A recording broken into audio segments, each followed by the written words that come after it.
That's a great sound, isn't it? That's called Satin Doll, and it was written by Duke Ellington and Billy Strayhorn and became the Duke Ellington Orchestra signature tune in many ways. Hey everybody, my name's Tom. Please do hit subscribe, give us a thumbs up, and in this video we're going to explore and show you this magical phrase in the world of music, tritone substitution, which is one of those jargon music theory phrases that tends to strike fear into the heart of musicians everywhere. But I'm going to show you, first of all, how to recognise the sound of a tritone substitution, and then to notice when you see it in your music. And I've picked Satin Doll because A, it's a great tune, and B, it has in it a tritone in its thing. So first of all, what are we talking about when we're watching out for hearing a tritone? Well, this is the bit where the tritone substitution happens.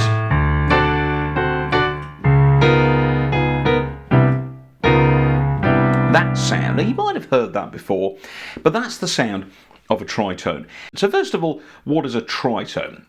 Well, a tritone is a note that is 3 tones away from another note. So for example, if I take the note of middle C and I count up 2 tones, so 1, 2, and this is the mistake everybody then makes. They go, well, the third tone must be there, but of course it isn't, is it? Because tones are made up of whole tones are made up of 2 semitones. So let's work that out. So middle C, 2 semitones up is there, so that's the next tone, D. And then I'll do it again, 1, 2, E, and then I'll do it again, 1, 2, so F sharp, 1, 2, 3, that is a tritone apart, okay, 3 tones apart. Now, when you actually play a tritone, that sounds like something in a movie. Something bad's gonna happen, isn't it? And in fact, in music, we call that the devil interval. Because in the olden days, it was thought that that interval of the tritone was something that wasn't very good sounding. So therefore, it had to be something from the bad guy downstairs. If you flip C to F sharp on its head and go F sharp to C, you also get on the other side of the tritone. Let's work it out. F sharp, 1, 2, so G sharp, 1, 2 becomes A sharp, and then another one, look, 1, 2, and we get to C. So that is, F sharp is C's tritone, or the other way to look at it is F sharp is the tritone of C. And so that's a really interesting sound to start with. But that's what we mean by the first part of the phrase, tritone substitution.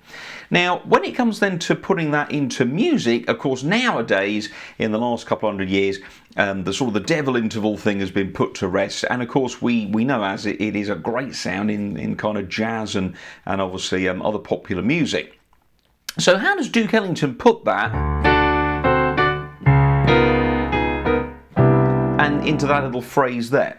Well, let's first of all now take a look at the last few bars of why that tritone goes in there. Now the second part of the phrase, just very quickly, is substitution. So when we're talking about substituting chords in music, we can replace one chord with its tritone, and that means we take one chord out and we substitute it with another one that's kind of a bit like a sort of an alternative character in that sort of style.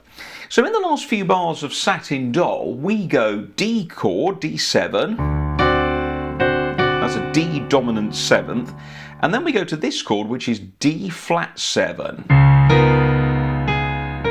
and then we land on C. Now if you listen to how that drops down, look, that's really a great sound, isn't it?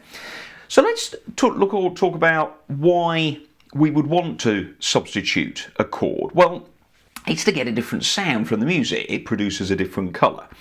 In popular songs, the normal ending is the second chord to the 5th chord to the 1st chord. We call it in music a 2-5-1 ending, and it's basically this. Now you've heard that, haven't you? Da da da da da da da da da. Or it could be maybe in a sort of a jazz ballad. And that's a 2-5-1. So in the key of C, number 1 is C, The second is D, and that's normally a minor. The fifth, the dominant, is G, and of course 1 is C. So we get 2, 5, 1. But sometimes composers want to give the ending a lift, so what they do is instead of playing a minor chord on the second, they play a major chord. So we lift the second chord, look, G, and then C. So it's still 2, 5, 1, but 2 is a major chord. In jazz style music, we tend to use a lot of dominant and minor seventh chords. We add sevenths to chords to give them a little bit more colour. And so in the case of Satin Doll, we're doing D7, and then we would go to G7, look.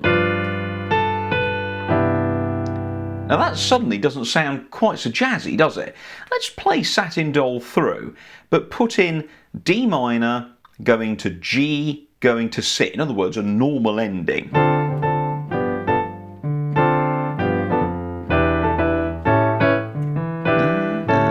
D, G. It goes a little bit, I don't know, a bit too nostalgic, doesn't it? So the first thing that Duke Ellington decided to do was to change the minor D chord for a major D chord.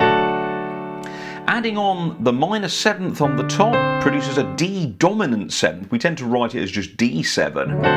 That's a strong sound, isn't it? Pushes the music along, look. So da da da da dum da da dum do do do do do do D7 da da dum G7.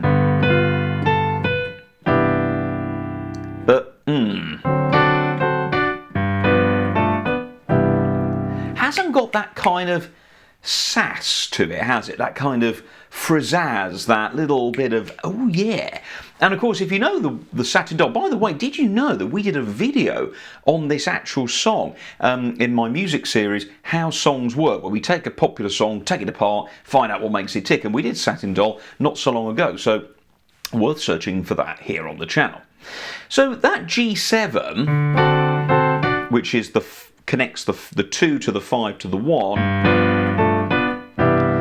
that doesn't quite work. So what we can do is we can take that G7 chord out and substitute it with its tritone. So what you have to do first of all, you say, right, what's the tritone of G? So let's count up. 1, 2 semitones, that's one whole tone, A, another 2 semitones, 1, 2, B, and then the last 2 semitones, 1, 2. Aha!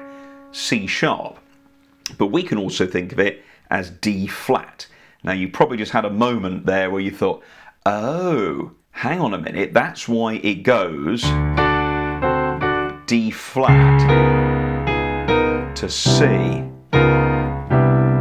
Listen to the difference, look. I can actually play G chord, look. Put this black note in the top, look. Here's the flat. So what we're going to do is we're going to take our G7 chord and replace it with a D flat 7 chord. And that's because G and D flat, or G and C sharp, we'll call it D flat for now, that is it's tritone, you see. So you have to think of it as almost like a Jekyll and Hyde, two different characters. So what we do there is we take our D chord, and then instead of going to a G chord, we replace G 3 tones down, look, 1, 2, 3, and we get a D flat chord, and we pop in D flat 7 with the melody note on the top, which happens to be a B flat, of course, so da da da, tritone substitution, which then chromatically falls onto the tonic C chord. So handily, it's the flat 2 of the key, which of course neatly melts away onto the C chord right there. Isn't that great? So now hopefully you know what a tritone substitution sounds like, where to look for it in a piece of music.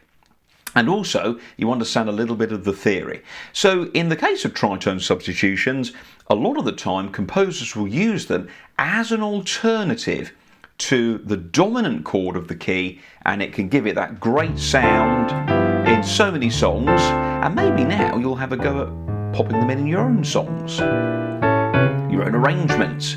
Here it comes.